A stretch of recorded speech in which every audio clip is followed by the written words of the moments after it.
took Andy Stone just over 4 months to find out where his brother Jeff had been taken by the Daleks. 4 months of dangerous hiding by day and travelling by night. Not very much to eat, and sometimes, much to Andy's disgust, even having to run away from the enemy. One unarmed man can't do much against a whole race of aliens as powerful as the Daleks. Andy managed somehow to restrain his natural urge to get out into the open and fight. Time and again he'd hide himself up a tree and look down on a group of Daleks gliding beneath him, or conceal himself in some deserted, half-ruined house and see the invaders nearby, and on these occasions every nerve in his body cried out for him to jump and smash those inhuman machines. 100 schemes would run through his brain for defeating the Daleks, from the digging of pit traps to blowing up some of the giant dams of Venus and drowning them. But all these thoughts really did was keep Andy's mind alert, because there was always that cautious part of him that made him search for his brother and sister, the really important aim. "If I can find Jeff and Mary," he'd whisper to himself, "we can all plot and plan together to get the Daleks off Venus. So no heroics for you, my lad, until I find the other two." He nearly missed Jeff as it was. A dying man he'd found on Major Road 8 near the big lead works muttered a few words before he died, which totally baffled Andy. The old man had been with a working party of slave labour, maintaining the new metal roadway that the Daleks were laying out all over the surface of the planet Venus.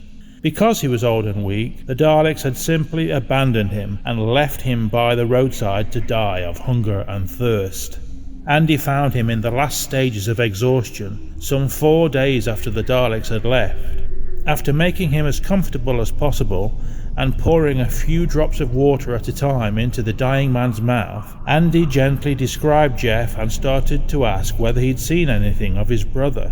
The man nodded and said, "The Daleks melting." Then the old man fell back and his eyes closed. The Daleks melting, thought Andy. What did it mean? What else was the old man going to say? He decided to go in the working party and started off heading west, after he had given the old man as decent a burial as he could. What were the Daleks melting? Andy could only imagine. It must have something to do with the metal roads. 10 miles on, he suddenly stopped and literally clutched his hand to his head. The old man hadn't said melting at all. He'd said smelting. Jeff had been taken to the smelting works, which Andy remembered were 20 miles or so to the east. The more he thought about it, the more he knew he was right. Lead mines were particularly rare on Venus, and the largest by far, with giant refining and smelting works, was within easy reach. And also, to add to the strength of it all, Jeff was a mineralogist. The Daleks must have discovered this and decided to take Jeff from menial work and put his brain to work. 2 days later, Andy wormed his way past the huge hoist houses over the lead mine shafts, safe in the knowledge that he had plenty of cover to help him elude the ever-watchful eyes of the guardian Daleks roaming about. It was a depressing scene that greeted his eyes as he paused by a line of jet ore cars, standing empty and ready to file their smooth way down into the caverns of the ground. The Daleks were absolutely pitiless in the manner that they worked the Venusians. Gangs of people were herded and bullied into keeping the production at full blast for all of the 23 3/4 hours of the Venus day. The rest periods seemed to be totally unplanned, and only occurred when the Daleks could neither threaten nor force people into working any longer. Andy held his anger as much as he could. "I must find Jeff," he told himself. "Otherwise I'm going to pick up one of those electromagnetic drills and start a little war of my own." He slunk about in the shadows of the ore cars, fretting impatiently at the delay. Finally he took a chance and scrambled a dangerous route towards the laboratory building where he thought Jeff would be. About 10 yards from the squat, ugly building, he was forced to stop and then approach under the cover of a disused gyratory crusher. Outside the laboratory, he could see a long line of Daleks moving slowly forwards into the building through the double doors. What fascinated him was seeing a Dalek come out of the building, coated with dull red paint. "I'd no idea the Daleks went in for fashion," he muttered to himself. "Anyway, there's no way in by the doors, not with all those standing about ready to burn me to a cinder." He examined the building carefully and spotted a little window on the roof. He moved behind the gyratory crusher and searched around to see how free his movements would be. Night on Venus falls quickly, and the Daleks were beginning to turn on their big searchlights to ensure no interruption of the working schedules. Barring accidents, he could move unseen. Why would the Daleks imagine anybody would be foolish enough to clamber up a piece of broken down machinery like the crusher? "But that's precisely what I'm going to do," he said softly. He took another look around him and then started up the metal. There were plenty of footholds and handholds, and he quickly reached the top. Now he had a good view of his section of the leadworks. He was 30 feet above the ground, and the roof of the laboratory was a 10-foot jump. "Easy," he told himself, "providing I can hold on when I land. As long as I don't wake up the whole neighbourhood." Fortunately, the crusher leaned rather drunkenly towards the laboratory, so there was no real problem about distance, only height. Andy wasn't one to miss his chances by thinking too much about all the things that could go wrong. He just took a deep breath and launched himself into the air. They say fortune favours the brave. Just as he was in mid-air, a strange high-pitched siren began to whine out, and the Daleks who had been queuing their way into the laboratory began to disperse. Obviously some rest period was being ordered, thought Andy. It was all the time he had to think of anything. For the next second his feet landed on top of the roof, and his hands found and clutched onto a ledge on the roof. The siren finally whined down into silence. Andy peered over the edge of the roof and watched the Daleks gliding away. He wormed his way over to a little skylight, peered down and nearly shouted in excitement. He could see Jeff looking up at him from the room below, his legs chained to the floor. Andy opened the little window, then dropped noiselessly to the floor. Immediately Jeff put a finger to his lips. The two brothers shook hands silently, and Jeff bent his head close to Andy's. "There's a Dalek on guard outside the door," he whispered. "Can I hide in here somewhere?" Jeff pointed to a long, low table with scientific apparatus. The cloth on it nearly reached the ground. Andy nodded. It wasn't the safest place on Venus, but there was no reason why the Daleks should start looking underneath tables. He bent down and examined the chains around Jeff's legs. The chains simply wound around each ankle and then were stapled to the floor. "There was no point in wrenching them out until I felt I could get away," said Jeff. "But now you're here, I can do it." "Have you got a plan?" Jeff grinned. "You've no idea how hard it's been, Andy," he said quietly. "There's a chemical over there, just out of reach. Pass it to me, and I'll have both of us out of here." Andy tiptoed across the room and pulled down the bottle that Jeff had indicated. It was marked sodium azide. He was about to take it to his brother when Jeff hissed a warning, and Andy, just in time, slipped under the table as a Dalek came through the door. "What were you talking about?" intoned the Dalek with its metallic voice. Its eye stick ranged all over Jeff's body, and Andy could see the gun stick raising slightly and aiming at the centre of Jeff's chest. "I often talk to myself," remarked Jeff carelessly, "especially when I'm hungry." "Food will be brought to you," said the Dalek flatly.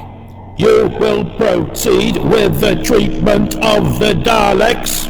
"I'm just off to make a new batch now," replied Jeff. The Dalek slid from the room, and Andy scrambled from his hiding place and put the bottle on the table in front of his brother. "What are you working on here?" he asked curiously. "Red lead is the standard protective coating," said Jeff. "The air on Venus is moist, and the Daleks are constantly fighting rust. My job is to make up the red lead paint for the lead mine Dalek Guardians. In time, this whole place will be a huge red lead factory to supply the whole planet." "How can you get out of here with this?" said Andy, tapping the bottle. You get back under the table before my food comes and leave the rest to me." The next 7 or 8 hours were almost unbearable for Andy. From time to time, he emerged from his cramped hiding place to stretch his legs and share Jeff's meagre food rations. But apart from this diversion, it was a boring wait and very uncomfortable. Jeff worked non-stop at his bench, and into each can of red lead paint Andy could see his brother added a small quantity of very fine crystals. The strong sun of Venus was blazing through the skylight window when the ugly whine of the siren started again. Only this time, it kept stopping and starting. Andy guessed rightly that this was a call to assemble the Daleks into their queue again outside the laboratory for their coats of protective paint. He heard a Dalek move into the room. "I'm ready now," he heard Jeff say in a tired voice. "I shall need all the men you can spare." "Why?" the Dalek grated. "Because," Jeff replied patiently, "there's no point in painting Daleks one at a time.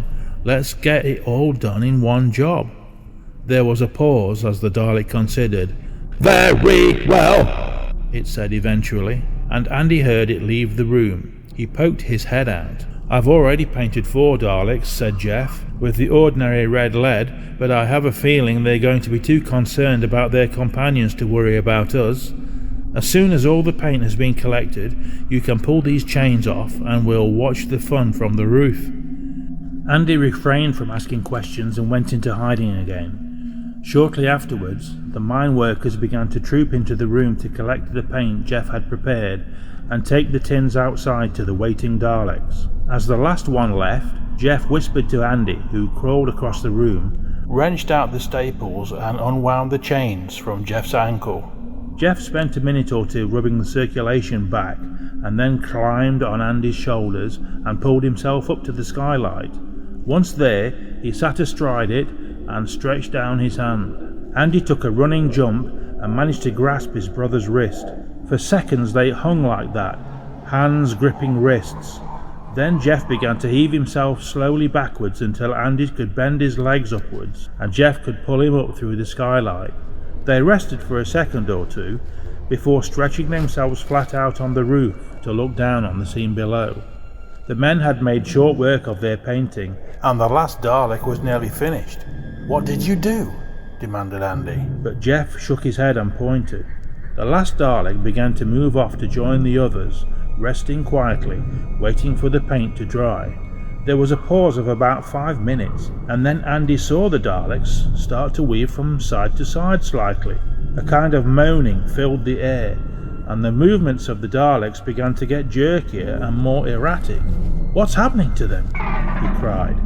Jeff said, "We'll be able to leave soon. Let's make sure that the unharmed Daleks are well and truly occupied."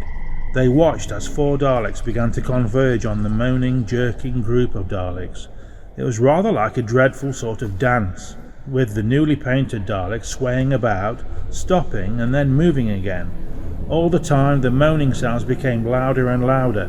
Jeff chuckled. "All right, Andy, I think we can get away now." They crossed over the other side of the building and dropped down to the ground and raced to the cover of the surrounding forest. 20 minutes later, they were beyond danger and seated quietly beside a stream in which Jeff bathed the ankles that had been chained up for so long. "Now perhaps you'll explain," said Andy, his curiosity bursting. Jeff waggled his legs in the cool water and sighed contentedly. "Well, of course, I had plenty of lead salt. That stuff you handed me in the bottle." "That was sodium azide. Yes, I know." "But what, Jeff? What did it do to the Daleks?" Jeff said, "Together, those two things make lead azide, a powerful detonator. PBN, to give it its chemical formula, comes in a very fine crystal. Of course, I only added a very small amount, about ½ an ounce to every quart of red lead paint. I also added another substance to the crystals themselves, a sort of temporary coating, like a shell, so that it wouldn't work too quickly." "What would work quickly?" demanded Andy.